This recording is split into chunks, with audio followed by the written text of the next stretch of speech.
Hi friends, എന്നാണ്ട് വിശേഷം? എല്ലാവർക്കും സുഖമല്ലേ?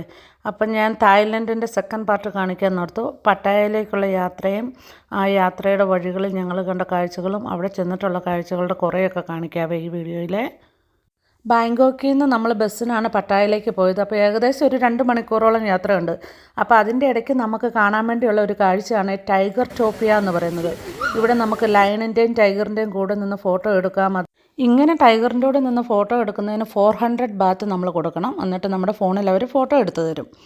ഇവരെല്ലാം തൊട്ടും പിടിച്ചൊക്കെ നിന്ന് ഫോട്ടോ എടുത്തു. എന്നെ അതിനൊന്നും കിട്ടുമല്ല, പേടിച്ചിട്ടൊന്നുമല്ല. പിന്നെ എന്തിനാ ടൈഗറിനെ നമ്മൾ വിഷമിപ്പിക്കുന്നതെന്ന് ഓർത്തിട്ട് ഒരു ആനിമൽ സ്നേഹം. നമ്മുടെ കൂടെയുള്ള ഒരു ധൈര്യശാലി ടൈഗറിൻ്റെ കുഞ്ഞിനെ മടിയിലിരുത്തി ഫീഡ് ചെയ്യുന്നതാണ് നമ്മൾ കാണുന്നത്. അതിന് 600 ബാത്താണ് കേട്ടോ ടിക്കറ്റ്.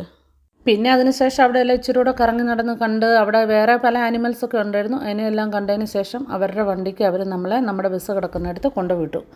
അങ്ങനെ നമ്മളെല്ലാം എൻജോയ് ചെയ്ത് തിരിച്ചു പോന്നു. 3 മണി 3:30യോട് കൂടിയിട്ട് പട്ടായ എന്നുള്ളൊരു ഹോട്ടലിൽ ചെന്ന് ചെക്ക് ഇൻ ചെയ്തു. പിന്നെ അവിടെ നിന്ന് അങ്ങോട്ട് പൊടി പൂരമായിരുന്നു മക്കളെ. നിന്ന് തിരിയാൻ സമയം ഉണ്ടായിരുന്നില്ല ഇങ്ങ് തിരിച്ച് പോരുന്നേടം വരെ. പിന്നെ ഉണ്ടല്ലോ, അന്ന് വൈകുന്നേരം 5:30 ഫ്ലൈ വേൾഡും സാറയും കൂടെ കൂടിയിട്ട് നമുക്ക് വേണ്ടിയിട്ടൊരു ലേഡി ബോയ് ഷോ, ഒരു ക്യാബറെ ആയിട്ടുള്ള ഒരു ഷോ നമുക്ക് വേണ്ടിയിട്ട് അറേഞ്ച് ചെയ്തിട്ടുണ്ടായിരുന്നു. അത് കുറേ പേര് അവിടെ നിരന്ന് നിൽപ്പുണ്ടായിരുന്നു. നമുക്ക് അവരുടെ കൂടെ നിന്ന് ഫോട്ടോ എടുക്കാം. അപ്പം ഞാൻ നോക്കുമ്പം നമ്മുടെ ഗ്രൂപ്പിൽ അത്ര ധൈര്യം ഉണ്ടായിരുന്നവരില്ലായിരുന്നു. അപ്പോൾ എനിക്കിച്ചിരി ധൈര്യം കൂടുതലായതുകൊണ്ടേ പണം പോയി പ്രതാപം വരട്ടെന്നോർത്തുകൊണ്ട് 100 ബാത്ത് വീശി എറിഞ്ഞിട്ട് ഞാനും പോയി ഒരാളുടെ കൂടെ നിന്ന് ഫോട്ടോ എടുത്തു. ഇവിടെ ഇങ്ങനെയുള്ളവർ അറിയപ്പെടുന്ന ലേഡി ബോയ്സ് എന്നാണ് കേട്ടോ. ഇതിൻ്റെ അകത്ത് ഈ ട്രാൻസ്ജെൻഡർ കമ്മ്യൂണിറ്റീനെ എനിക്ക് തോന്നുന്നു തായ്ലൻഡിൽ മൊത്തത്തിൽ ലേഡി ബോയ്സ് എന്നാണ് പറയുന്നത്. അവരിങ്ങനെ ഒത്തിരി ഇതുപോലത്തെ ഷോകളിലും ഒക്കെ ഉണ്ട്. പിന്നെ എനിക്ക് തോന്നുന്നു ഒത്തിരി പേര്, ഞങ്ങൾ സാറായോട് ചോദിച്ചപ്പോൾ അവൾ പറഞ്ഞു എല്ലാവരും ഒന്നും ഇങ്ങനെ ജെൻഡർ ചേഞ്ച് ചെയ്തവരല്ല എന്നാണ് പറഞ്ഞത്. കുറച്ച് പേർക്ക് ഇതുപോലെ സ്ത്രീവേഷം കെട്ടി ഇങ്ങനെ പെർഫോമൻസ് ചെയ്യാനൊക്കെയുള്ള ഇഷ്ടം കൊണ്ടും അങ്ങനെ അതവരുടെ വരുമാന മാർഗമായിരിക്കും. അങ്ങനെ അല്ലാതെ കുറച്ച് പുരുഷന്മാരും അവിടെ ഉണ്ടായിരുന്നു. അങ്ങനെയുള്ളവരെ അറിയപ്പെടുന്ന പേരാണ് ലേഡി ബോയ്സ് എന്നവിടെ. പെർഫോമൻസ് എല്ലാം ഉണ്ടല്ലോ ഭയങ്കര ഹൈ സ്റ്റാൻഡേർഡ്. അതുപോലെ എനിക്ക് തോന്നുന്നു ഇവർ എന്ത് മനോഹരമായിട്ടാണ് ഇതെല്ലാം ചെയ്യുന്നതെന്നറിയാമോ. ഇത് ഇവരുടെ ക്വാളിറ്റി എനിക്ക് തോന്നുന്നു ഈ ഫോട്ടോയിലും വീഡിയോയിലും ഇത് അത്ര ക്ലിയർ അല്ല. എന്നാന്ന് വെച്ചാൽ ഇത് ഒരു തിയേറ്ററാണല്ലോ, പ്രൊഫഷണൽ തിയേറ്ററാണ്. അപ്പോൾ അവർ ലൈറ്റെല്ലാം ഓഫ് ചെയ്തു. അപ്പം നമ്മുടെ മൊബൈലിൽ എടുക്കുന്ന ഇതിന് അത്രയും ക്ലാരിറ്റിയേ ഉള്ളൂ.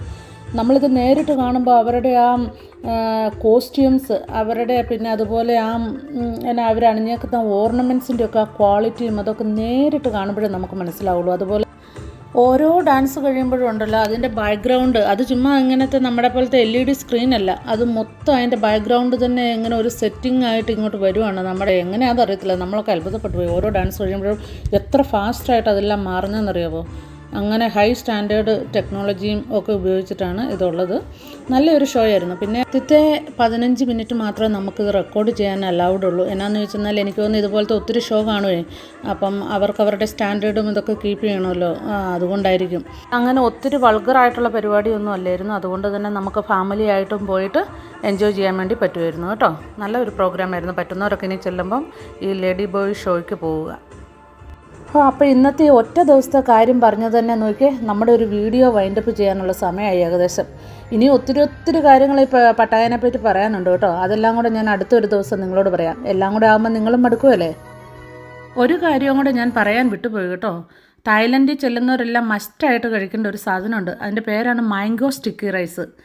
അങ്ങനെ ആ ഒരു മാംഗോ സ്റ്റിക്കി റൈസും മേടിച്ച് കഴിച്ച് അന്നത്തെ ദിവസം ധന്യമാക്കിക്കൊണ്ട് ഞങ്ങൾ റെസ്റ്റ് എടുക്കാൻ വേണ്ടി പോയി. അപ്പം എല്ലാവരും ഇനി ഒരിക്കൽ കൂടി കാണാം കേട്ടോ അടുത്ത വീഡിയോയിൽ. കെപ്പും കാ.